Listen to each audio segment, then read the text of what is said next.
ఓమ్మా నీకు ఇంతనన్నా తెలివి ఉన్నదా? ఇంత మంచి గిఫ్టులు కొనబోతే కింద పడేస్తావు. ఓయ్యా ఇక్కడదా ఏం గిఫ్టులు ఎవడిచ్చిండు?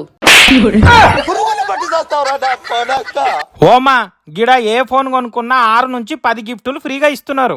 అంతేకాదు ₹1 కట్టకుండా 0 డౌన్ పేమెంట్ లో ఫోన్ కూడా ఇస్తున్నారు. గవేమేం ఫోన్ లో చెప్తా నడు.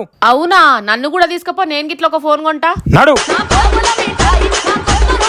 మీరు కేవలం ఆధార్ కార్డు పాన్ కార్డు తెచ్చుకుంటే చాలు 0 డౌన్ పేమెంట్ లో ₹1 కట్టకుండా ఈఎంఐ లో మీకు ఏ స్మార్ట్ ఫోన్ కావాలంటే ఆ స్మార్ట్ ఫోన్ ఇస్తున్నారు. ఇక మీరు లోకల్ అయినా నాన్ లోకల్ అయినా మీకు ఆండ్రాయిడ్ ఫోన్ లో ఏ ఫోన్ కావాలంటే ఆ ఫోన్ 0 డౌన్ పేమెంట్ లో ₹1 కట్టకుండా ఇస్తున్నారు. ఇక మీరు ఇక్కడ ఏ ఆండ్రాయిడ్ ఫోన్ తీసుకున్నా ఒక గిఫ్ట్ అయితే ఫ్రీగా ఇస్తున్నారు. ఒకవేళ 15,000 కంటే ఎక్కువ ఫోన్ తీసుకుంటే 6 నుంచి 10 గిఫ్ట్లు ఫ్రీగా ఇస్తున్నారు. ఈ వీడియో ప్రతి ఒక్క మనిషికి ఉపయోగపడుతుంది. ఈ వీడియోకి ఒక లైక్ కొట్టి సేవ్ చేసుకొని మీ చుట్టాలకు దోస్తులకు అందరికి షేర్ చేయండి. వీళ్ళ దగ్గర మొబైల్ సర్వీస్ కూడా అవైలబుల్ ఉన్నది. వీళ్ళ దగ్గర 10 సంవత్సరాల అనుభవం ఉన్న టెక్నీషియన్స్ ఉన్నారు. తక్కువ పైసలతోనే మీ మొబైల్ ని రిపేర్ చేసి ఇస్తారు. ఇక వీళ్ళ షాప్ పేరు వచ్చేసి SLN మొబైల్స్. వీళ్ళ షాప్ హైదరాబాద్ లో నాచారంలో మల్లాపూర్ లో శివ హోటల్ ఉంటది. ఈ శివ హోటల్ పక్కకే రోడ్ పక్కకే వీళ్ళ షాప్ ఉన్నది. వాళ్ళ వాట్సాప్ నంబర్ ఇక్కడ ఇస్తున్న వాట్సాప్ గాయని మెసేజ్ చేసి షాప్ లొకేషన్ పంపిస్తారు. ఇంకేమైనా డౌట్లు ఉన్నా కాంటాక్ట్ కండి. Thank you.